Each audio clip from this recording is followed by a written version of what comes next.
just 36 seconds left. A blowout by the Fever. The Indiana Fever destroyed the Atlanta. She didn't drop 30, she didn't hit a game winner, she didn't even shoot well, and yet, Caitlin Clark just dismantled an entire WNBA team in real time. While the box score showed just 12 points and a 1 for 7 shooting night from deep, what actually happened on that court was something far more terrifying. A rookie completely took over the tempo, neutralized 2 veteran stars, and flipped the outcome of a game by sheer will, vision, and IQ. The Atlanta Dream came into this matchup with size, experience, and momentum. By the end, their shoulders were slumped, their offense was broken, and their defense had collapsed. And the scary part? Clark did it all while still battling injuries and a shooting slump.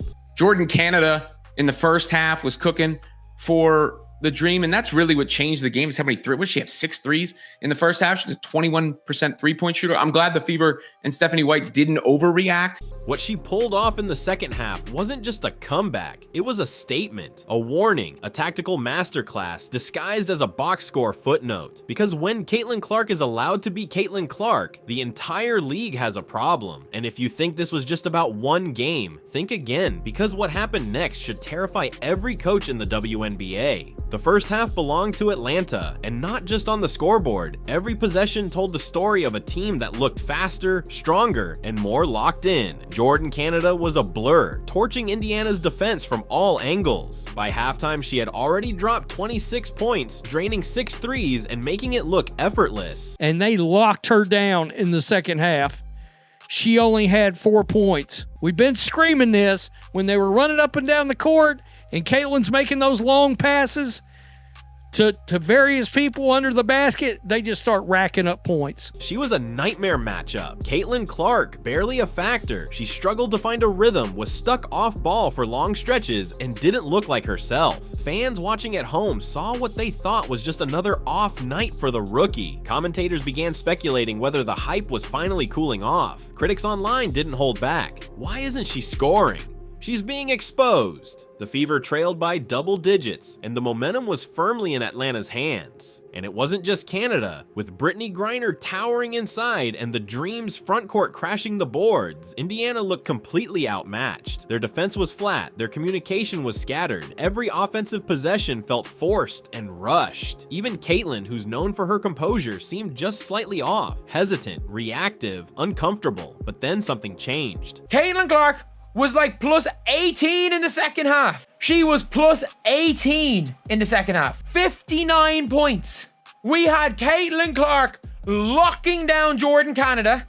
Jordan Canada had 4 second half points with Caitlin Clark guarding her. A quiet switch, no timeouts, no dramatic coaching adjustment, just Clark staring down Jordan Canada and deciding, I got her. That's when everything flipped, because what Caitlin Clark did in the second half didn't just stop the bleeding, it turned the game into a clinic, a defensive, emotional, and mental shift that suffocated Atlanta and reminded everyone, this rookie is not normal. Caitlin Clark didn't wait for a coach's signal or some tactical adjustment. She just made the switch. Jordan Canada had embarrassed Indiana for 20 straight minutes, and Clark decided that was enough. From the opening play of the third quarter, she locked eyes with Canada and made it personal. No more switches, no more hiding behind help. Clark face guarded her, chased her through screens, fought through contact, and refused to give up an inch. This wasn't passive defense. This was full effort, full intensity, and full pride. And suddenly, the flow reversed. But you saw Clark sort of gaining her rhythm as the game went along, sort of returning to her form as the game went along, finding that pep in her step as the game went along, even though the shooting numbers were tour dates again, and she's got to find that shooting stroke at some point. Look, it can't go on all year. Jordan Canada, who looked unstoppable in the first half, went silent. 4 points. That's all she managed in the entire second half with Clark glued to her hip. She couldn't get clean looks, couldn't get into the lane, and couldn't create offense. Her confidence evaporated possession by possession. This wasn't the kind of defense that shows up in flashy block or steal numbers. It was the kind that breaks rhythm, that gets in your head. The kind of defense that sends a message to the other 9 players on the floor. We're not folding. And Clark didn't stop at Canada. Her energy bled into the rest of the team. You could see it, how hard she was fighting through picks, how loud she was calling out switches, how alert she was in help defense. It was contagious. Suddenly Indiana looked alive. Their closeouts were faster, their communication was tighter, their rotations sharpened. Atlanta didn't just lose their rhythm, they lost their belief. And here's the craziest part, Caitlin Clark was doing this while still injured. Don't wait till it get late in the game to get the ball to Caitlin. No, you need to start the game off like that. You need to start the game off giving Caitlin the ball so she can find rhythm, look for the open players, and get it going, bro. You know, Caitlin was -9 at the half, so she was plus 21 in the second half. Still in a shooting slump, still taking criticism from the media and fans. And yet she turned the game upside down with effort, IQ, and grit. But what she did on defense, that was just the beginning. By the time the fourth quarter rolled around, Caitlin Clark had fully taken command, not just of her matchup, but of the entire floor. And the wildest part, she wasn't even scoring. This wasn't the performance of a player hunting for stats. This was the game of someone orchestrating chaos like a conductor. Clark wasn't just running plays, she was setting traps. She bent the defense with her movement, baited traps with her ball handling, and picked apart rotations like she was reading them before they even happened. She only scored 12 points, but those 9 assists, they barely scratched the surface. Multiple passes led directly to free throws. Others opened up secondary actions that led to easy buckets. You understand where some of those struggles come from when you deal with a quad injury and then a groin injury and you're thrust back into the lineup and you're trying to find your way. But I do think it was the way that Clark found her way to the basket that was the difference in this game, really. Barrage by Jordan Canada, who had 26 points in the first half. Sophie Cunningham, Aaliyah Boston, and Kelsey Mitchell all fed off her timing. Her vision was laser sharp, and her decision-making was cold. Never rushed, never panicked. Even when Atlanta blitzed her, she wasn't forcing anything. She didn't need to.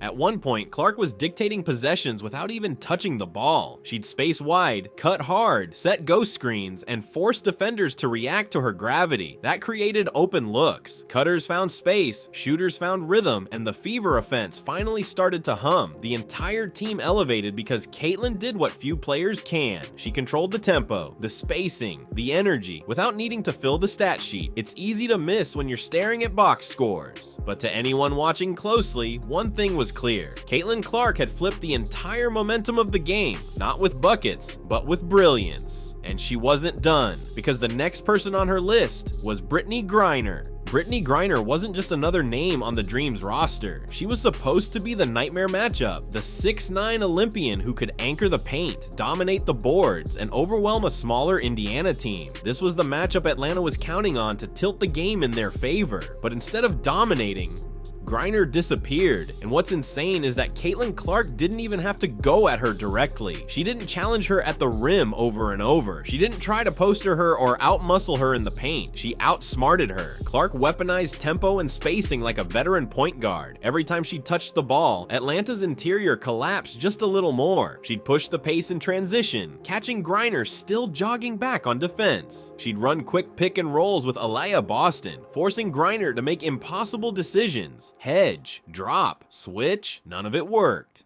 Griner was caught in no man's land over and over again, unable to commit, a step behind on every rotation, and when she sagged too deep to help inside, Clark made her pay. Skip passes to the corner, bullet passes to cutters, laser dishes to Dantas or Cunningham, who were ready and waiting with wide open shots. Clark stretched the floor until Griner's presence meant nothing. She never let her settle into the paint, never let her dictate tempo, never gave her a moment to plant her feet and own the game the way she's done for years. Instead, Griner looked reactive, sluggish, out of place, and this wasn't by accident. It was engineered. Clark didn't need to drop 40 on Griner. She turned her into a spectator, and once Griner lost her rhythm, the rest of Atlanta's front court started unraveling too. Let's talk about what makes this performance even more ridiculous. Caitlin Clark wasn't even close to 100%. She came into this game nursing both a quad and groin injury. Her movement wasn't explosive. Her shot wasn't falling. She finished just 5 for 17 from the field and 1 for 7 from deep. Any other rookie would have faded. Most veterans would have hesitated, but Clark, she leaned in. She didn't force shots. She didn't try to get hot just to prove a point. She played smart. patient, calculated, and she still controlled every moment of the second half like a surgeon. She used the physicality against the defense, lowered her shoulder, absorbed contact, and got to the rim. And when the defense collapsed to stop her, she made them pay with every pass, every skip, every perfectly timed assist. She kept the ball moving, she kept Atlanta guessing, and while the commentators talked about her shooting slump, they missed what was really happening. Caitlin Clark was dragging a struggling team back into the game with nothing but vision, rhythm, and mental toughness. Most of her brilliance didn't even show up in the stat sheet. Several of her passes led directly to free throws, others bent the defense just enough for her teammates to exploit holes. She was credited with 9 assists, but if you watched closely, her fingerprints were on nearly every Fever bucket in the second half. And here's what sealed it. Clark was -9 at halftime. By the end of the game, she was +21. That's not a stat line. That's impact. Even when her shot betrayed her, even while battling pain, she never lost control of the game. And the Fever, they followed her lead.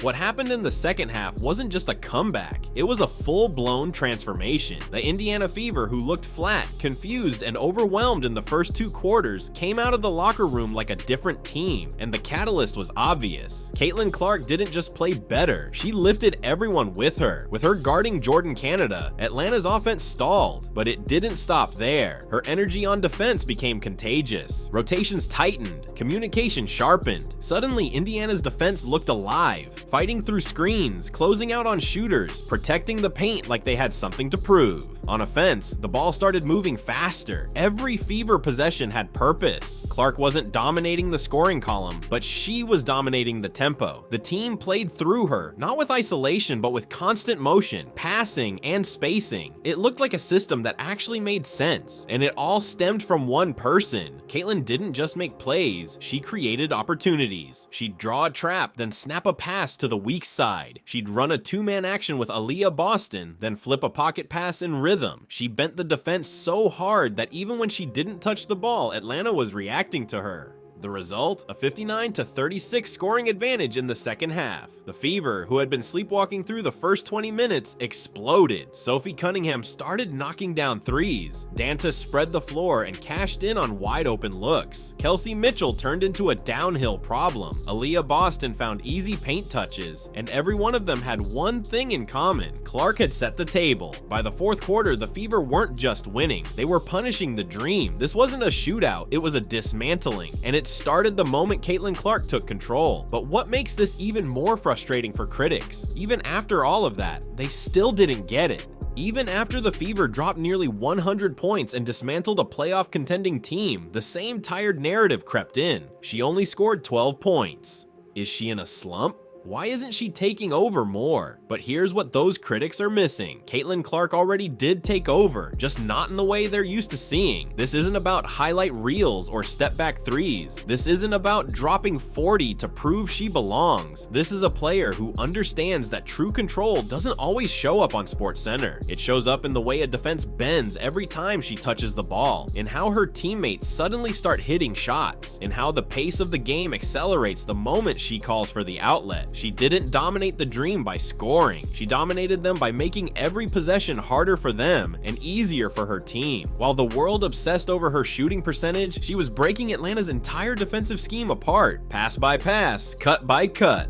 Clark's presence warps the court. The way defenders cheat toward her, hesitate on switches, or scramble after traps creates cracks, and she sees all of them. The Dream got caught in a loop of overcompensating for her and forgetting about the 4 other threats on the floor that she had activated. She's not just reading the game, she's writing it. That's what makes the scoring critiques feel almost laughable. Clark doesn't need to score 30 to control the game, and when coaches understand that, when they finally hand her the offense without hesitation, that's when she becomes truly dangerous. And the scary part, that moment might have just arrived. What Caitlin Clark did to the Atlanta Dream wasn't just a strong performance, it was a warning. A rookie playing through injuries, stuck in a shooting slump, just exposed one of the league's most experienced teams without ever needing to dominate the stat sheet. She outclassed Jordan Canada, who looked unstoppable in the first half and invisible in the second. She neutralized Brittney Griner, not with physicality, but with tempo and spacing. She elevated Sophie Cunningham, unlocked Aaliyah Boston, and orchestrated an offense that looked completely dead just minutes earlier, and she did it all while critics were still questioning whether she even belonged in this system.